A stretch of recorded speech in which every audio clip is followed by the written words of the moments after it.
story introduction and collaborative user story creation. In this tutorial, we will learn about a brief about what a user story is, how it looks like, and collaborative user story creation within Agile development team. Now, a user story in Agile is written to capture the requirements. As in the older development approaches like waterfall and V model, we used to have the requirements gathering phase and requirement specification document, right, which used to capture the requirement that need to be implemented in the software product. Now in Agile, these requirements are not captured in one single phase or in a big requirements document. The requirements in Agile software development are captured in form of user stories, and these user stories are developed with collaborative effort within the development team. So business analysts, developers and testers and other stakeholders required work collaborative to come up with the user story in Agile software development.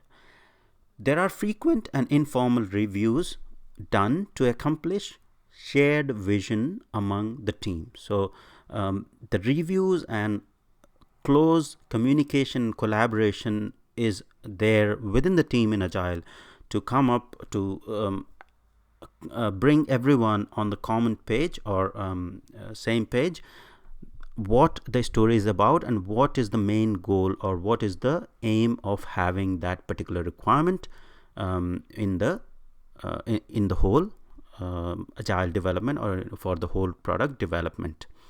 So in short, user story is used to capture the requirement, and the Agile team works in a collaborative manner to come up with the user stories or to develop the user stories in Agile software development approach.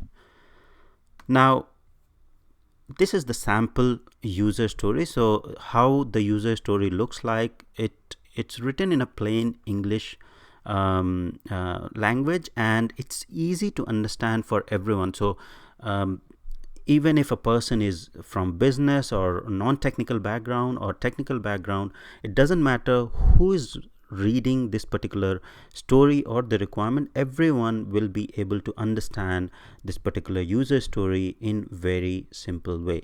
So it's written in a simple language in a end user format, and there is a specific format which says, as a role, I want to do some activity or capability, or I want some capability in the software so that I can achieve something, or so that the system performs something, right? So this is just a simple format, and to give an example of that, I have come up with the sample user story which says, as a Gmail user, I want to log into the Gmail account with valid username and password so that I can check my emails. So this is just to give you an example. The actual user story can be even further broken in the smaller user stories, because this is just very high level sort of example that I have taken of a Gmail.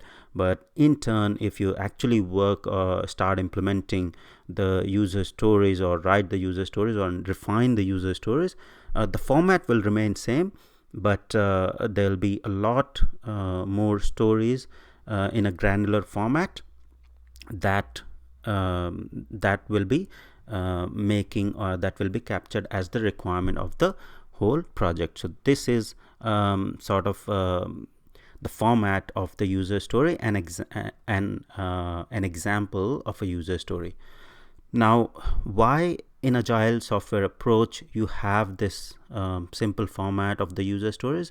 Just to keep everyone in the team, it doesn't matter if the person is from technical background or non-technical background, everyone, by seeing the requirements in this format, is able to understand what the end result or what the end product should look like, or what functionality the end product should have once this particular user story has been implemented in the iteration or sprint.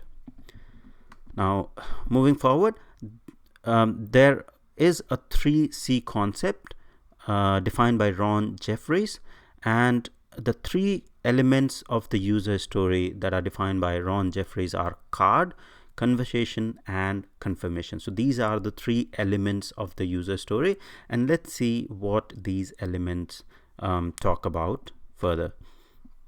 So card in user story is a physical media which describes the user story. So if you already have some prior experience in Agile, you would be very familiar with this, like the card which you use to write the user story in the format that I have discussed in the previous slide. Right, so it's a physical media wherein you write the actual user story, and then you have a physical Scrum or Kanban wall wherein you stick this user story and for the team to actually work upon. So depending on the sprint, you pick these cards or the user story and then progress further in the sprint to implement these and test these and deliver these user stories. So this is a physical media which describes the user story, and then you have softwares available as well, wherein you like Jira is there, wherein you can define the Scrum board, and you have these virtual cards which will be available to all the users in the team to define the user story, and then people can move those cards on the in the software itself, so to move through the workflow. So the other thing is it identifies the criticality of the story and acceptance criteria. So in this card, in this particular card, this physical card, you have the user story definition, and that it identifies how critical the user story is, and the acceptance criteria is also mentioned on this card. This card also includes the expected development and test duration. So the key thing that are included in the card is the user story definition itself, the criticality, the acceptance criteria, and the expected development and test effort or the duration required, right? So you can have the physical card, as well as most of the Agile development team, you will have a physical card with a physical Scrum wall, where you will do daily stand-ups, as well as you will have a software like Jira wherein you will build a board, you will set up a board, and then you can move those virtual cards within that particular workflow, or the Scrum workflow, or the Agile development workflow. So your physical wall and your virtual wall will be exactly in sync. So for daily stand-up, you will be standing against the physical wall, and or you will be displaying your virtual Scrum board on the projector, and everyone sitting or everyone attending the stand-up and updating where those particular cards are moving in the development life cycle. Now the next C talks about the conversation. So conversation among customers and development team is very important. Conversation clarifies what is needed by the customer. So once the story is defined and picked up for the development and Agile development approach, or in the sprint, then conversation among the team to clarify what is needed, or if there are any doubts for that particular user story, it's really important to have a conversation and with the development team, with the customer, to clarify if there are any doubts. These conversations can be documented, or they can be verbal if they are like the quick one.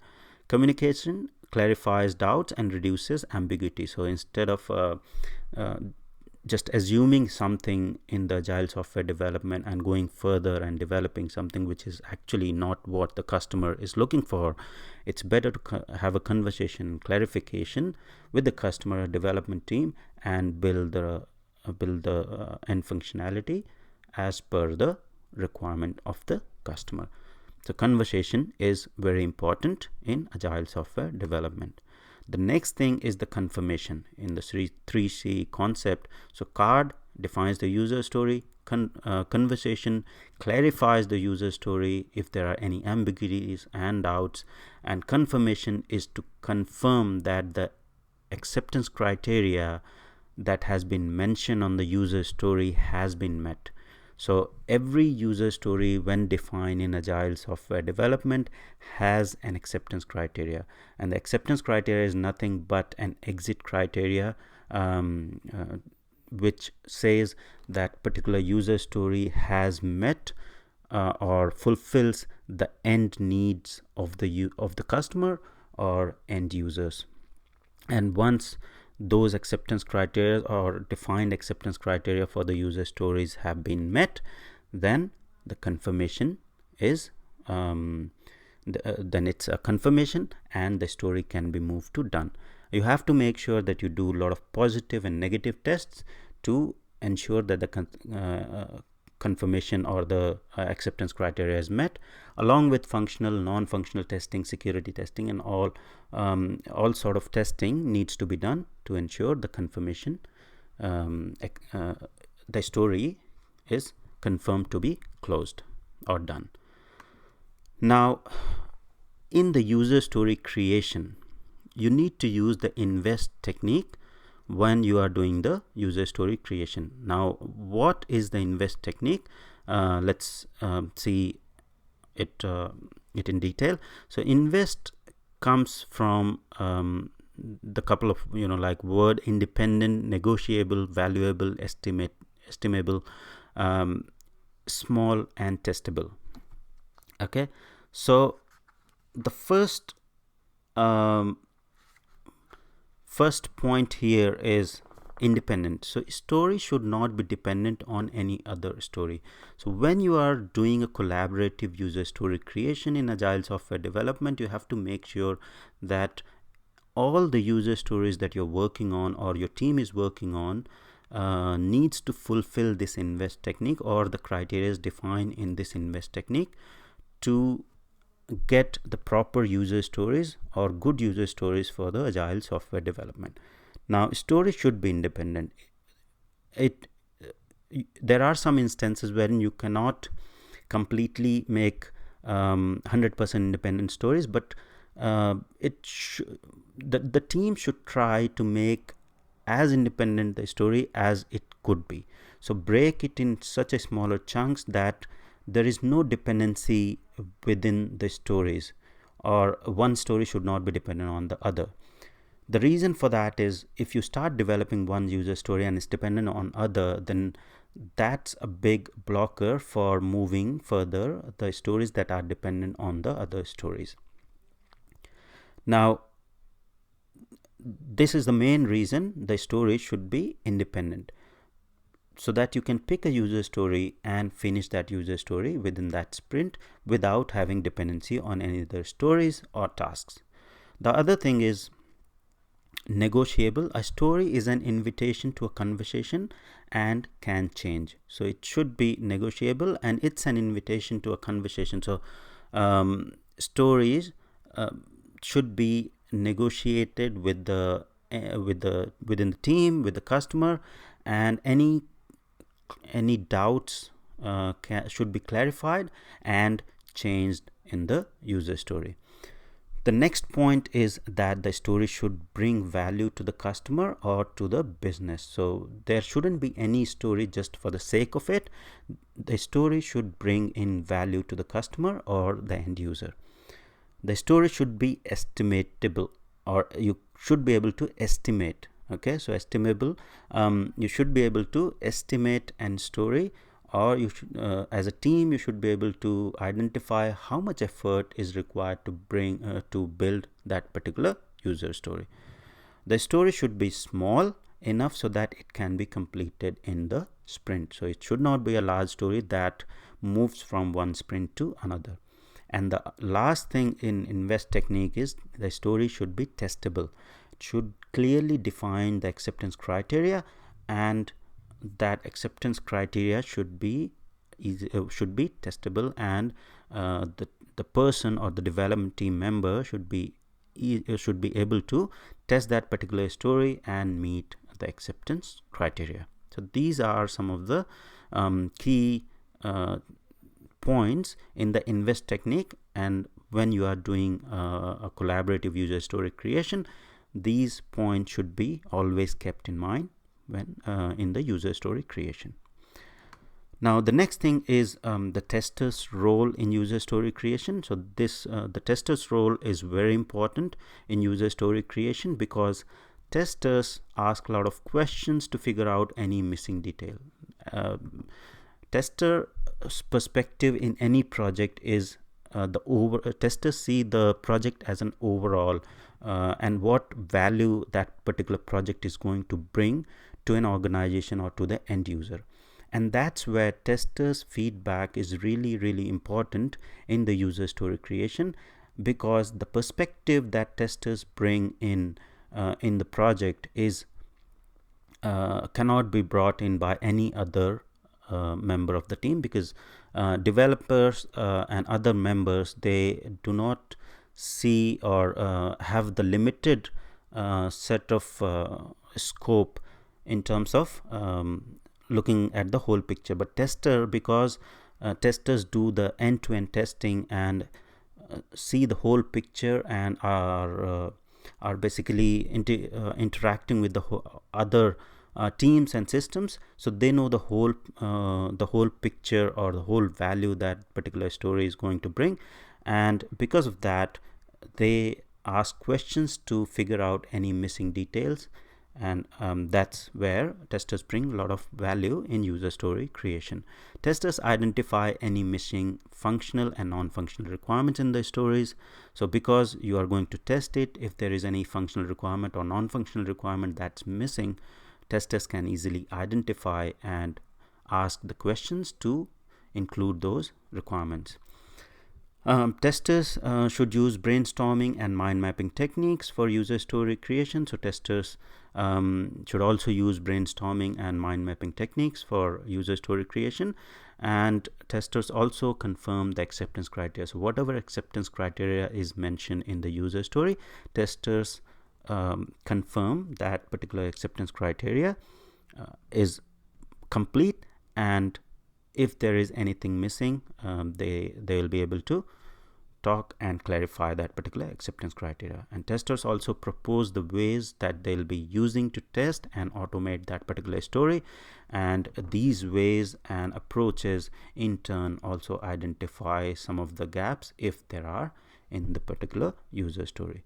So this is all about the tester's role in the user story, and also what a user story is, and why a collaborative user story creation is very important.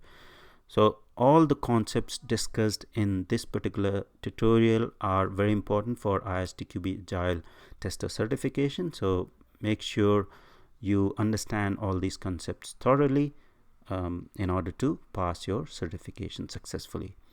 Thank you.